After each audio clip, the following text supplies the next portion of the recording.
Quando Cristina finalmente acha o local que estava procurando, ela encontra desenhos da torre. Percebe que sempre que estão questionando sua realidade, os anfitriões de Westworld desenham algo. Maeve tinha uma dezena de desenhos dos funcionários do parque. E até a própria cultura indígena acreditava que eram deuses ou criaturas mandadas do inferno, como afirmava o Hector. A Dolores, quando estava questionando sua realidade no parque, enquanto saía com William, ela desenhou o local onde eles estavam indo. Os desenhos na série sempre parecem indicar o questionamento da realidade, ou no caso de Dolores, a criação da realidade em si. A criação que ela está fazendo agora e a que vai fazer depois, baseada no passado. Quando Halores leva um tiro na cabeça, em vez de simplesmente reconstruir seu corpo, ela decide vestir o corpo metálico dos anfitriões da primeira geração. Esse esqueleto metálico carrega 2 significados ocultos. Primeiramente, é uma referência espelho, a mesma estratégia que Dolores deixou como plano B na temporada anterior. Ao usar esse velho truque do corpo de metal, a 4ª temporada traça um paralelo entre as duas personagens, e sugere que Halores está lentamente voltando ao seu eu original, à medida que perde o controle para William. Depois de derrotar o Homem de Preto e realizar o desejo de Bernard de enviar Dolores para o Sublime, a Halores não tem mais função. Com seu mundo destruído e sua história acabada, ela se desnuda em sua forma de esqueleto e senta-se à beira de um rio, e esmaga a sua própria pérola. Muito mais do que apenas a destruição da Halores, esse momento simboliza a queda de toda a raça dos anfitriões na vida real. Quando o Ford e o Arnold trouxeram os anfitriões à existência, eles eram robôs mecânicos, nus que se pareciam exatamente com isso. É bem aqui onde a série cria um momento de círculo completo. Halores esmagando sua pérola representa como os androides provocaram sua própria morte, exatamente igual aos humanos. E retornar ao clássico chassi de metal para esse momento sísmico é uma forma bem poética de reverenciar a gênese dos anfitriões durante a sua extinção. Quando Cristina se encontra com um de seus pretendentes, observando os trejeitos dele, ele faz uma relação muito grande com William no passado. Em especial quando ela diz durante a conversa que a vida real pode ser decepcionante, uma referência à obsessão de William com o parque e o desprezo dele pela realidade em si. Mesmo quando eram livres, humanos seguiam loops pré-estabelecidos. No mundo real, os humanos são preocupados em aumentar suas notas sociais, para que o sistema forneça novas oportunidades. Caleb usava um aplicativo para falar com seu antigo parceiro de exército, alguém que ele mesmo matou, só que não sabia. Uma referência direta à própria Dolores, que via e falava com Arnold, sem saber que já o havia matado. É quase como se Caleb usasse a versão cibernética de Francis como um monólogo interno. Falar consigo mesmo, lembrar a si mesmo de quem é e o que fez. O próprio nome que ele deu à sua filha parece ter sido uma referência a ele, enquanto o nome que ela usa no futuro, Si, é uma referência a ele também. É uma referência a como ele chamava ela, de Cookie. Quando Maeve e Caleb vão até a casa do senador e descobrem que grandes líderes políticos do país já estão sendo substituídos por Halores, o anfitrião, que é um daqueles feitos na cena pós-créditos da 3ª temporada, diz que ele é um emissário da nova ordem mundial. Isso é uma referência ao filme Future World, onde no filme os 2 repórteres que investigam a Delos descobrem que os líderes mundiais de todos os países estão sendo substituídos por androides. Ele diz a Maeve que já foram construídos 249 cópias que já substituíram pessoas. O número é uma referência sutil a Blade Runner. Enquanto a localização dos parques da Delos era na China, em ilhas artificiais com subníveis subterrâneos embaixo d'água, sendo o Westworld um deles, ou seja, o mundo ocidental, quando abre o primeiro parque no mundo ocidental, no que provavelmente é um deserto de Las Vegas ou Novo México, uma referência ao Westworld em si, pelo fato de ser no ocidente e pelo fato de ter literalmente as mesmas narrativas de Westworld e Shogun World. Temos o Parque 1, que é Westworld, o Parque 2, que é Shogun World, o Parque 3, que é War World, o mundo da guerra, o Parque 4, que seria Westeros, supostamente, né? O Parque 5, que é um parque de treinamento militar do século XXI, e o Parque 6, que é o Derrage. Os parques estão localizados assim, nessa ordem. A localização é óbvia, visto como a Maeve chegou do Parque 1 ao Parque 2 e como a Emily viaja pela água do Parque 6 ao Parque 1. Então a estrutura seria exatamente igual à dos filmes originais, ok? Os parques não são nada distantes e facilmente acessíveis entre um e outro. Quando a Halores cria seus próprios parques do lado de fora, eles também são próximos e acessíveis entre um e outro. Enquanto a abertura da terceira temporada foi mais modesta, mostrando o Robon e o Salomão interligando a ideia de que o algoritmo humano é binário e usando a água para ilustrar o escape dos anfitriões do parque, na quarta temporada as formas robóticas são substituídas por formas humanas, e o cavalo da primeira temporada, o bisão da segunda e a águia da terceira são substituídos por uma mosca. Se você observar, isso é uma diminuição. Desde os mais grandes animais até os menores insetos, uma representação da tecnologia evoluindo com o passar dos anos. Assim como os dispositivos tendem a diminuir, as formas de vida robóticas também. Em vez de ser um anfitrião sendo construído, é um humano sendo preservado em uma câmara criogênica, e um planeta deles é queimado em uma redoma, muito similar à redoma de testes de fidelidade de identidade, e o que parece ser um planeta poderia muito bem ser um olho de uma mosca. E cada uma dessas esferas me lembram as pérolas.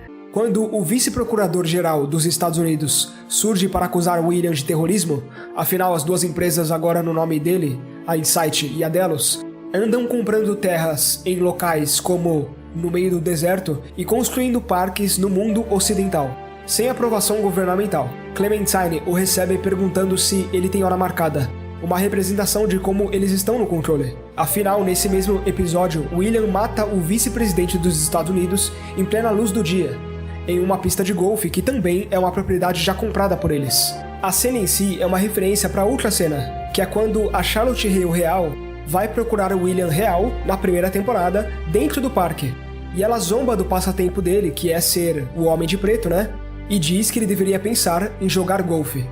Por isso eu chamo esse tipo de referência de referências espelho, porque elas são uma versão alterada de outra cena que já vimos no passado. Outro exemplo de referência espelho é quando a Dolores faz a barba de William na terceira temporada, exatamente como a Dolores original já fez a do William real há anos atrás. Se você observar em ambas as situações, as pessoas presentes no passado não são mais as mesmas presentes agora.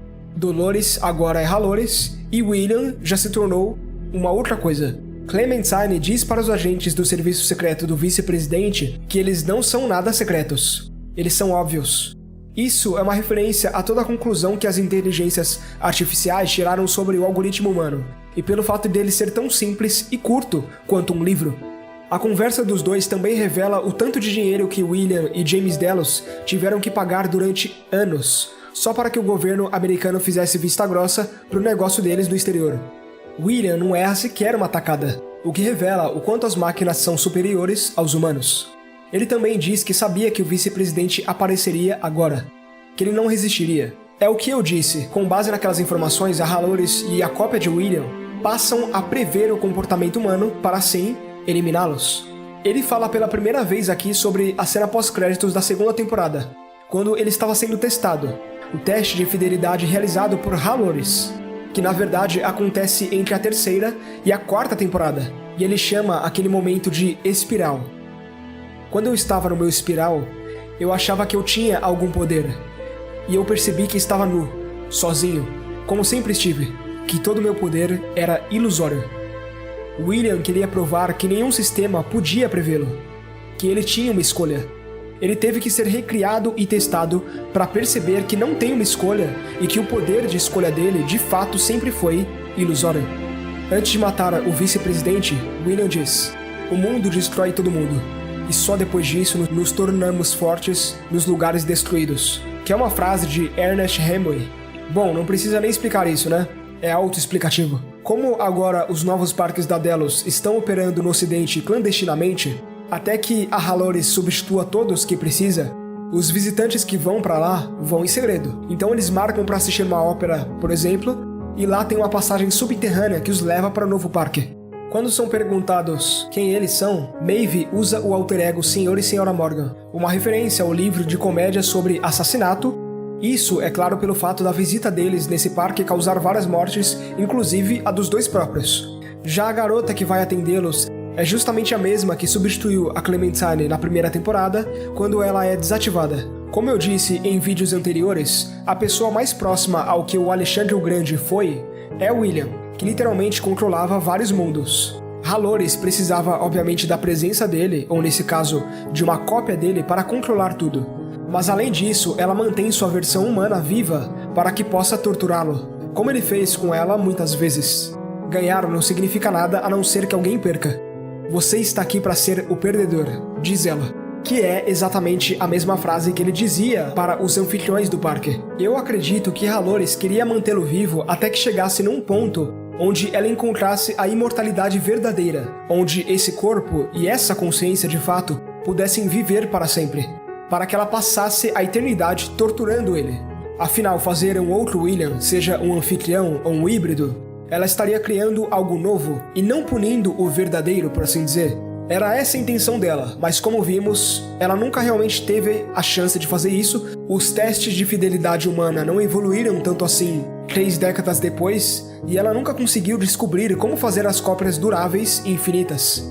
No episódio 1, a colega de quarto de Cristina, Maya, evoca uma metáfora da escolha entre o bem e o mal quando ela pergunta qual cor de sapatos ela deve usar, enquanto segura um par de saltos pretos e um par de brancos. A cor representa o mal pelo fato do Homem de Preto ser a representação de todo o mal da humanidade.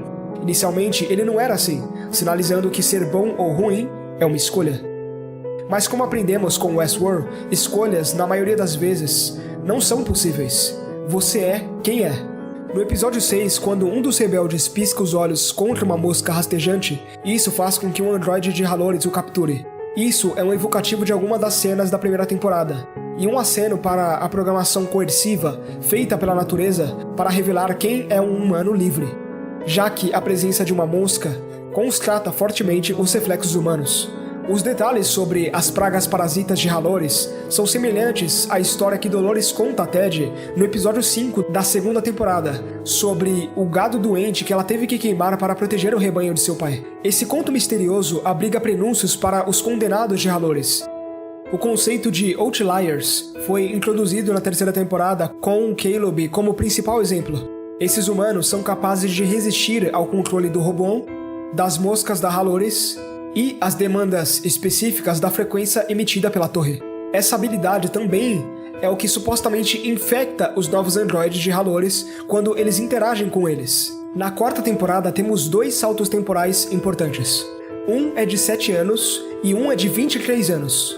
Eu já estava achando esse salto temporal um pouco familiar para mim, e eu fui comparar com algum dos trabalhos do criador da série Jonathan Nolan, e um deles, do qual ele é muito conhecido por ter escrito, é o sucesso de ficção científica Interestelar, que ele coescreveu com seu irmão, o diretor Christopher Nolan.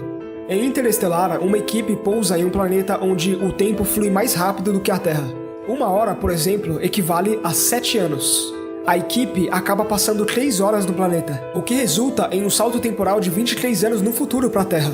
E esses são os mesmos saltos temporais que nós temos nessa quarta temporada, pegando 7 anos após o final da terceira temporada, e a segunda metade da quarta temporada viaja 23 anos no futuro, quando acompanhamos o Stubbs, o Bernard e a Frank e todos os demais ali nessa linha temporal unificada. E essa é uma referência que apenas os verdadeiros fãs dos irmãos Nolan provavelmente vão notar. Sem Dolores por perto para detê-la, a quarta temporada permitiu que Halores se tornasse mais forte, mais cruel e mais sozinha do que nunca. Nisso, ela desenvolveu um complexo de Deus, infeliz, que a levou a acreditar que ela era completamente onipotente. O poder foi direto para sua cabeça, então ela baixou a guarda para o Homem de Preto, que a atrai brutalmente no final. Na terceira temporada, Dolores havia criado seu pior inimigo, que acabou sendo ela mesma. Nessa, a Halores também acabou criando seu pior inimigo. Depois de passar décadas ajudando Halores, William abraça sua verdadeira natureza e se coloca de volta ao topo da cadeia alimentar em um jogo de sobrevivência. A Halores prova ser mais forte confiando em Bernard e escolhendo dar a Cristina a escolha, o que permite que ela use a arma escondida de Bernard para matar William. Nessa realidade, existem 2 formas de controle. Uma é pela torre, um meticuloso vírus criado para adentrar nas cabeças humanas, que através de uma frequência é capaz de emitir ordens para os humanos em que o próprio cérebro vai se sentir obrigado a cumprir, que é algo que depois de um tempo os Outliers conseguem parar de obedecer às ordens e até começam a ver a torre em si. Quando o som é emitido, pássaros, por exemplo, não resistem e se chocam contra os edifícios. Conforme a tecnologia vai dominando o mundo, a própria natureza vai regredindo e morrendo. E a segunda é uma forma de controle mais dócil, por assim dizer, que ninguém nesse mundo pode ver, além dela mesma, que é a Cristina. que está nesse espelhamento da realidade, moldando as narrativas que os nativos desse mundo irão seguir. Quando Cristina liga para sua amiga dizendo que ela acha que está ficando louca, ela diz que o mundo é que está ficando insano, não ela. E de fato é isso. Maya, na verdade, me parece uma representação da amiga que Dolores deveria ter sido para si mesma, lá na terceira temporada. Mas não foi. Maya é mais um peso na consciência dela. Isso ficou muito claro para mim. Esse é o problema desse mundo. Algumas das coisas mais inacreditáveis acabam sendo verdade. E as coisas que parecem reais não passam de histórias que contamos a nós mesmos. Essa é uma frase que o Ted conta a Cristina, ou seja, Dolores diz a si mesma, que é uma referência direta não só aos monólogos internos da primeira temporada, mas às narrativas que eles seguiam anteriormente, além, é claro, de fazer uma conexão com as narrativas que os humanos seguem agora. Há, claro, também muitas frases em que eles usam a palavra caminho, que fazem uma conexão com a frase que Dolores dizia para Ted, que dizia: há um caminho para todos, o seu caminho o trouxe de volta para mim. Uma das coisas mais interessantes é como o labirinto se torna o símbolo de esperança para os humanos, uma referência ao fato de que ele representava exatamente a mesma coisa para os anfitriões do passado. Na temporada anterior, os humanos estavam usando esse símbolo como um arquétipo para a ideia de que o mundo real é, na verdade, uma simulação. Justamente por perceberem que eles estavam sendo controlados pelo algoritmo da Insight o tempo inteiro. Os humanos que se rebelaram naquela época se tornaram a resistência do futuro. Exatamente por isso, esse é o símbolo deles. No episódio 5, Halores está forçando os humanos a dançarem. Exatamente como Arnold fazia no passado, quando os anfitriões ainda estavam fazendo o teste de Turing. Um humano toca teclado no fundo, e o outro faz uma escultura de gelo que parece ter a aparência dela mesma. Referências diretas aos criadores do primeiro parque.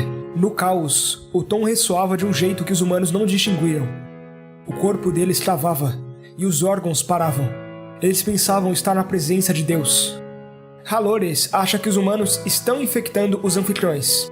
Essa é uma referência direta à língua azul, da qual a original se referiu na primeira temporada e na segunda. A língua azul é uma doença que o rebanho de seu pai pegou algumas vezes. O próprio boi de Judas, o primeiro do rebanho que era seguido pelos demais, foi referenciado nessa temporada. Quando Cristina é questionada pelo seu chefe, com ele dizendo: se o boi de Judas for na direção errada, o que acontece a ele? Nesse cenário, Dolores foi a boi de Judas para os anfitriões escaparem. Aqui me parece que ela é a boi de Judas dos humanos. À medida que eles despertam, ela também desperta.